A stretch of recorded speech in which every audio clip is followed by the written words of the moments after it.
Some of the trends that we're seeing for self-induced breaches are, I think, a result of people trying too hard and they're getting distracted. So they understand that there's a lot of security protocols and things that they should be thinking about, but it's becoming so overwhelming, they're getting distracted with those and not just going back to the basics. Right, so thinking about physical controls, administrative controls, technical controls, on the fundamentals. An example is access controls. You know, with IT or an individual or an employee may be getting distracted with, you know, the new greatest firewall that they should be researching, looking at, and then maybe they're forgetting to go back and just, do all the right people have the right access that they're supposed to?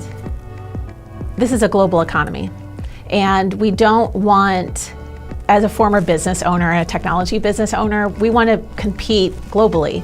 We want to practice globally. And it becomes very difficult as a business when you have different policies, different coverages, different state and federal and governmental and provincial regulations and international laws at play. You almost have overload paralysis. And so sometimes the insureds don't want to do anything because they don't even know where to start the conversation. So, you know, looking at jurisdictions and what laws apply and what's going to be covered, it becomes very difficult. It's tough to balance, and hopefully, you know, more sort of a global perspective on offerings will be really a great thing for companies as they continue to grow. Sure. One of the best things that companies can do to protect themselves against self-induced breaches is training and education on a variety of levels. It's not just a one and done. You can't check that box and say, well, we had training this year, so now we're done. As new employees are coming on, that should be part of their onboarding and part of their training process, and then continuing that training. Also, people learn different ways. So not always just doing that same format. We're not always going to do a live presentation. We're also maybe going to have some interactive things online. We're going to have speakers come in. We're going to have some printed materials. We're going to do tips of the week or tips of the month. So making sure that you're hitting employees and staff in different ways and in different methods. This is an old game, right? I've been working on disloyal employee matters for a really long time, even before they were considered data breaches.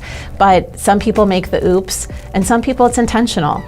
Whether they want to bring harm to the organization, they're thinking about competing with the organization or helping a competitor. You know, being really aware of your employees and identifying those disloyal ones as best as you can are really important from a data security standpoint. I mean, trying to identify a disloyal employee is tricky, but there's some things that you can do that can help. One is in your regular interviews with them, try to get a sense, you know, in their performance reviews, get a sense for what their goals are. Do they seem like they're going to be someone who's long-term? Do they look like they're going to be exiting? Also, in monitoring their usage of data at the organization. You know, are they online downloading, streaming things all day, or are they actually performing? These are things that you would look at anyways in, you know, a typical human resources sort of arrangement and doing those sorts of reviews. So, you know, keeping an eye on those are great.